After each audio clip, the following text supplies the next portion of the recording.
प्रणाम। मेरा नाम है सौरभ और आप सभी लोगों का स्वागत है धम्मवाणी विद सौरभ में। आज हम बात करेंगे इस जीवन में कई बार हमारे जीवन में सफलताएं और असफलताएं आती रहती हैं, तो हमें इनका सामना किस प्रकार से करना है ताकि हम जिंदगी में फिर से उठें और आगे बढ़ जाएं। यह वीडियो पूर्णतया उन छात्रों के लिए निर्भर है जो इस समय अपनी शिक्षा को ले रहे हैं। ज़्यादातर छात्राएं या छात्र आज की इस भाग दौड़ भरी ज़िंदगी में, इस पढ़ाई की ज़िंदगी में कई बार अपने जीवन धारा को ही ख़त्म कर देते हैं। मैं कई बार बहुत ज़्यादा केसेस इस तरह के सुनता हूँ, तो मैंने कहा क्यों ना इसी पर एक डेडिकेटेड वीडियो बनाई जाए जो ये पूर्णतः छात्रों को मोटिवेशन के लिए काम करे। ये कहानी है भगवान बुद्ध के समय की, नंदक और भरत नाम के दो बेटों की।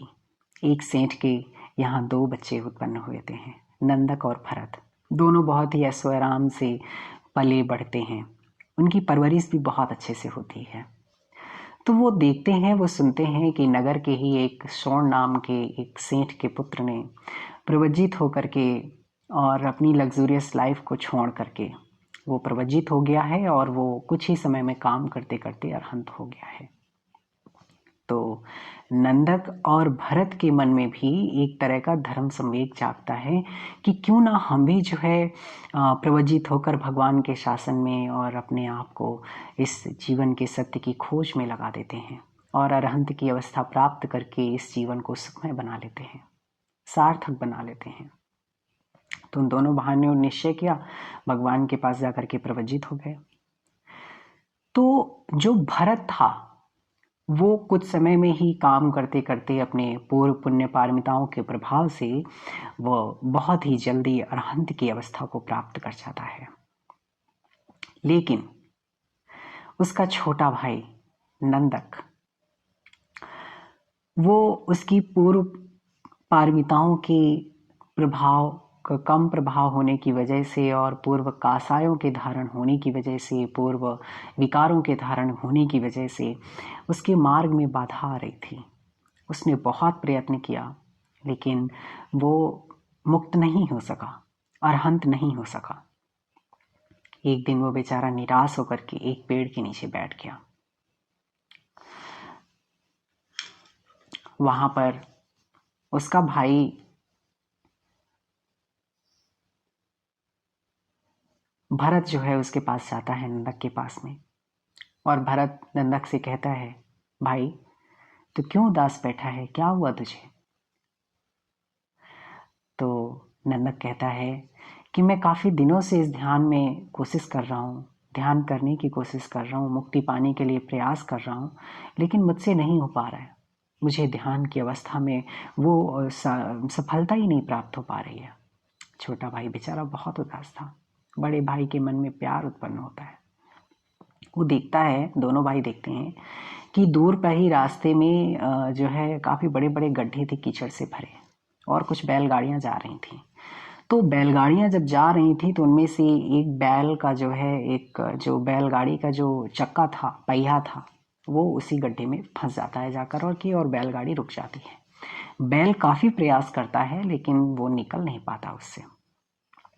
तो बैल का मालिक क्या करता है, बैलगाड़ी का मालिक अपने बैल को उस बैलगाड़ी से बाहर निकालता है और उसे हरी हरी घास खिला करके पानी पिलाता है और जो है उसको बड़े प्यार से सहलाता है, थपथपाता है, थोड़ी देर आराम करने के लिए बोलता है और बड़े प्यार से फिर उसे बैलगाड़ी में लगा करके फिर से खींचने के लिए प्रोत्साहित करता है।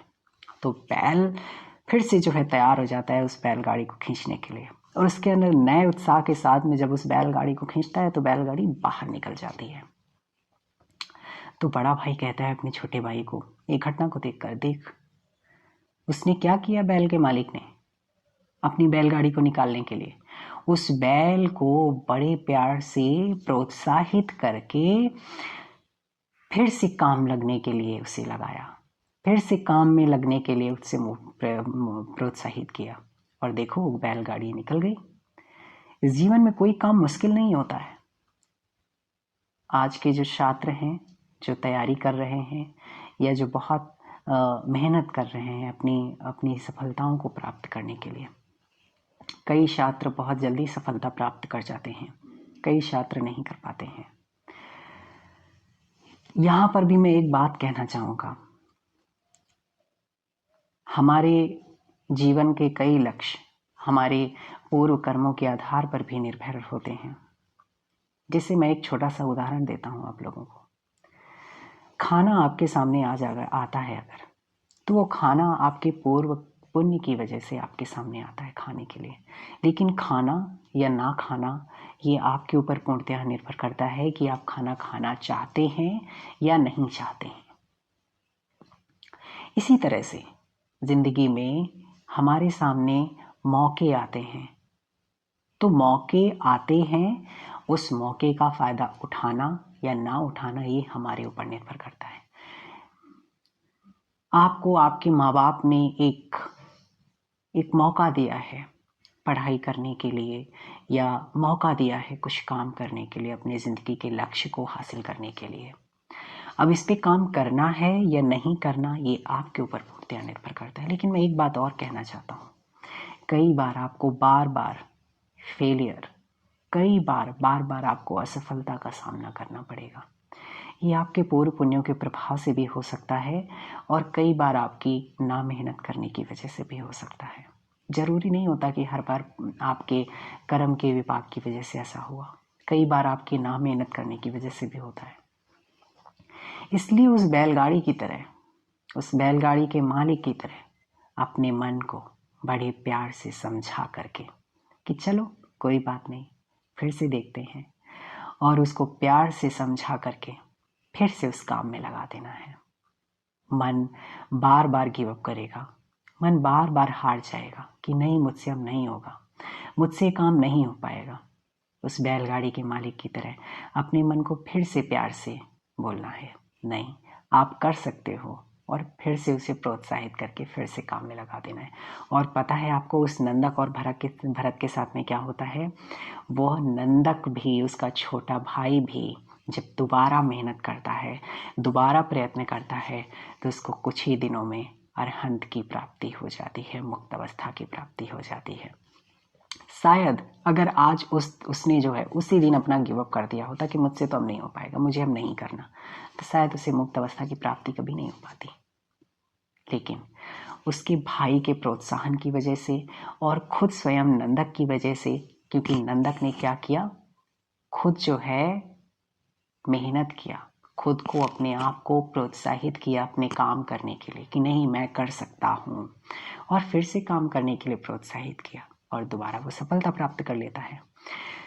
तो देखिए, भगवान बुद्ध ने 8 तरह के लोक धर्म बताए हैं, जिनमें से सुख, दुख, लाभ, हानि, निंदा, प्रशंसा, तो ये सब आना ही आना है जीवन में। आप इनसे बच नहीं सकते हैं, कभी भी नहीं बच सकते हैं, ये जीवन का एक हिस्सा है। भगवान बुद्ध भी नहीं कभी निंदा से बच पाए, उनको जीवन में निंदा भी मिली, प्रशंसा भी मिला, सुख भी मिलेगा, दुख भी मिलेगा, हानि भी मिलेगी, लाभ भी मिलेगा, सब कुछ मिलेगा, यश मिलेगा, अपयश भी मिलेगा, सब कुछ मिलेगा। तो आप इनसे बच नहीं सकते हैं। लेकिन जब भी हमें निंदा मिलती है, अपयश मिलता है, हानि मिलती है, तो हमें फिर से अपने मन को उस बैलगाड़ी के मालिक की तरह समझा करके, इस बैल रूपी मन को फिर से समझा करके उस काम के लिए प्रोत्साहित करके लग जाना है, डट जाना है, और मेहनत करते रहना है, काम करते रहना है। सफलता या असफलता आपके हाथ में नहीं है। सफलता या असफलता यह पूर्णतः प्रकृति पर निर्भर करती है। मेहनत करना आपका काम है, सफलता और असफलता ये हमें पूर्णतः प्रकृति पर छोड़ देना चाहिए। और जो भी इसका रिजल्ट आए, जो भी परिणाम आए, उसका हमें खुले हाथों से स्वागत करना चाहिए, उस प्रकृति के दिए हुए उपहार को स्वागत करना चाहिए, चाहे वो सफलता आई हो, चाहे वो सफलता आई हो। कई बार हमें लगता है कि आज हमें जीवन में असफलता मिली है तो हमारे आगे कोई रास्ता नहीं होगा। नहीं, प्रकृति सबको एक रास्ता दिखाती है, सबके लिए एक रास्ता खोलती है, इंतजार करना होता है।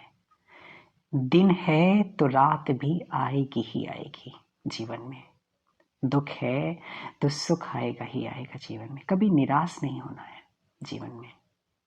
ये जिंदगी बहुत छोटी है, 70, 80 या कुछ पता नहीं कि अगले क्षण आपकी मृत्यु हो जाए। तो क्यों अपनी जिंदगी को ऐसे जाया करो इस दुख के साथ में।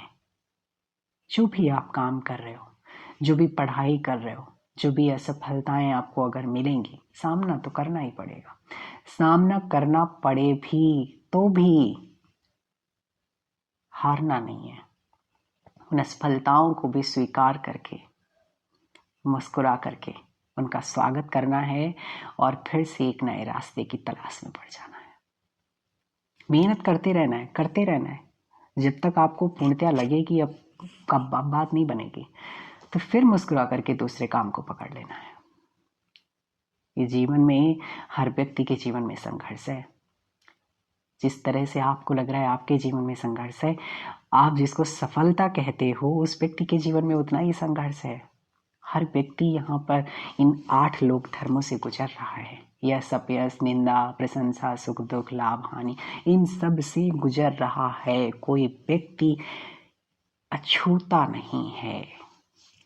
हर व्यक्ति का सामना करना पड़ेगा। तो घबराना नहीं, बढ़ना बस आगे। मेरी आशाएं हैं कि आप लोग अपनी सभी मंजिलों में आप सफलता प्राप्त करो। एक बात और छात्रों के लिए, आप लोग बहुत बार प्रतियोगी परीक्षाओं में शामिल होते हैं।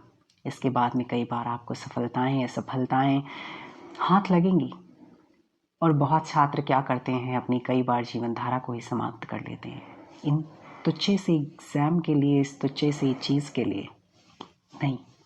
नहीं करना है। प्रकृति आपको बहुत मौके देगी।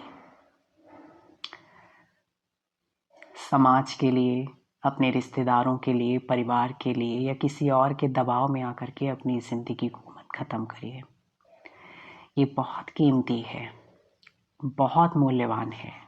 इसमें बहुत अवसर आएंगे। ज़िंदगी आपको बहुत अवसर देगी। हर व्यक्ति के जीवन में सिर्फ दुख ही नहीं बना रहता है, सुख भी आता ही आता है। ये प्रकृति का बना बनाया नियम है कि दिन है तो रात भी आएगी और रात है तो दिन भी आएगा। तो घबराना नहीं है, आगे बढ़ना है। असफलता हाथ लगे फिर से आगे बढ़ना है, फिर से एक नई मंजिल की तलाश करना है। मंगल हो, कल्याण हो।